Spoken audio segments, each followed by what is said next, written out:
Hi guys, welcome back to my channel. In this video, I'm going to tell you why I have decided that actually STYLE3D is better than CLO3D. I have been using CLO3D for the past 5 years, and that means that it was my introduction to digital fashion. It was the first program that I learned until 3 years later, another program came, and that is STYLE3D. Now, CLO3D is, I believe, Korean, and then STYLE3D is Chinese. So the things are usually similar, and how everything works is usually similar. But as someone who is connecting fashion tech to real fashion, I think I've come to a conclusion that actually it's much better to use STYLE3D than CLO3D. And here are my reasons. For starters, the biggest advantage that STYLE3D has, you can still use the program even though you don't have a monthly subscription, right? You can still use the app. The only thing that you're not going to be able to use is the exporting. When you want to export like Alembics, FBX, or you can actually export a DXF. What is a DXF? It's like a 2D pattern. Yes, so you can be able to export that and you'll be able to print that out and make it in real life. As opposed to CLO3D, once you don't have a monthly subscription, that's it. You cannot create, you have to pay for it. And mind you, STYLE3D is $40 and CLO3D is $50. So there is that. Yes, so the biggest thing that has really made me make this decision is that the price point, and also the fact that I'm still able to use the software even though I don't have a subscription. And you can always stop your subscription, you can always start it again and whatever. It's not like one of those that you are glued to the subscription. Yes, so both of them have that advantage, but I think STYLE3D is much more user friendly and cost effective in that way, that you're still able to create different designs even though you don't have a monthly subscription, and you'll be able to use all the tools, minus exporting, especially like exporting a video or whatever. Yes, so that's that. Then number 3, as someone who has been who made their creation, I made my collection using I used STYLE3D, right? I used STYLE3D to make my collection. I'm going to show it to you guys here. I have another video also explaining the whole process. So after doing my collection in STYLE3D, I realized that I didn't need so many adjustments, because the body is like the 2D and the 3D is literally converted to real life, like in real time. Now, I've kind of had an issue with CLO3D. I find myself making so many different twirls and pieces, and I find myself like editing the fabric on my own, and I find that CLO3D misses some curves and corners. Or like, for example, if you're doing the prototype in CLO3D and the fabric that you're using in real life is stretchy, CLO3D is not going to put that in account. So basically you will have a stretched fabric, and then once you put that on your normal fabric, it has shrunk. The pattern piece has shrunk and it doesn't make any sense. I don't know if you get what I mean. So the simulation and the texture properties of, especially of fabrics, I think is much better in STYLE3D. So you're able to get I would say 90% of the pattern of the avatar you've been using, the same avatar, as opposed to STYLE3D, where body proportions get confused. And then when you're working on the pattern, you're like, oh my God, here it looked like it was fitting, but then it wasn't. But that's because the app did not,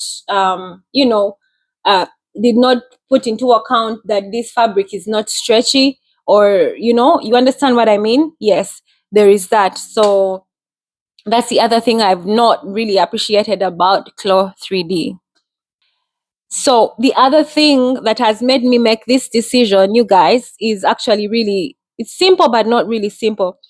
If you use Blender, or if you use Unreal Engine, or if you use other like software, other 3D creation software, then CLO3D is very difficult to work with. It's very difficult. It's almost like as if they make it like a monopoly, whereby they want you to do everything in CLO3D and not transfer or transport anything or export anything outside of CLO3D.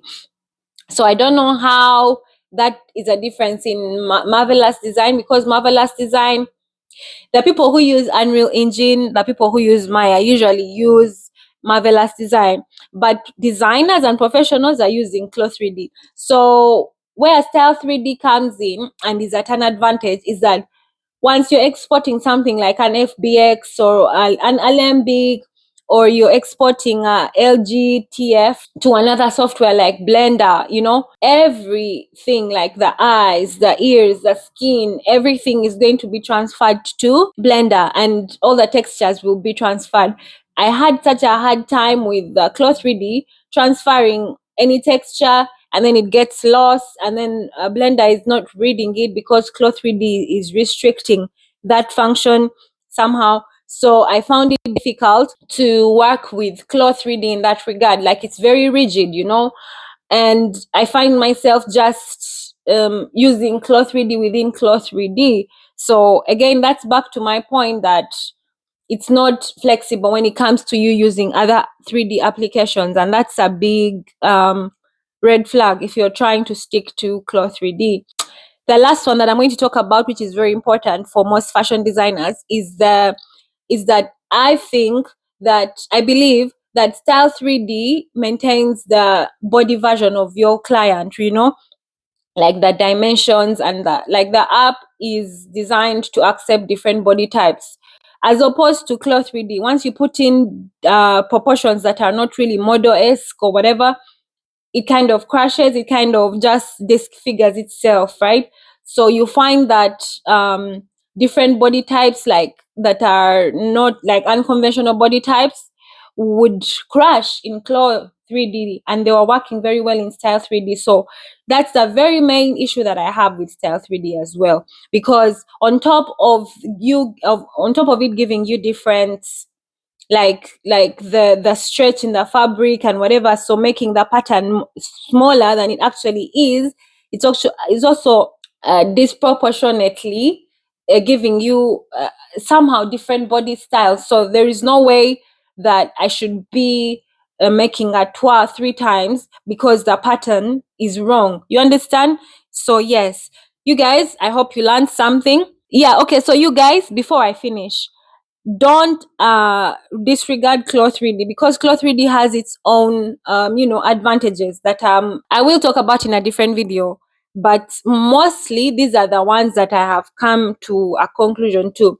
But then you'll find that CLO3D is mostly used by industries and factories and whatever, you know, like it's very good for that coordinated working, you know, co-working and co-creating.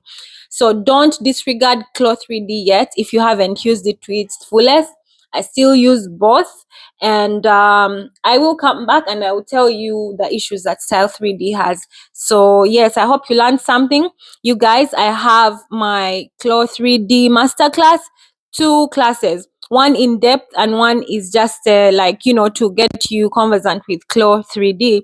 And then I also have another course that is from Style3D to Blender, where you can showcase all these beautiful backgrounds and even have different prints and whatever, you know, like give your avatar different feeling and whatnot.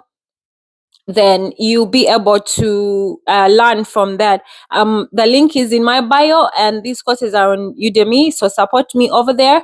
And I also have a full course, like free of charge here. You can see the masterclass in Style3D. Go check that out. And yes, so I'll see you in the next video. Thanks for watching. Bye.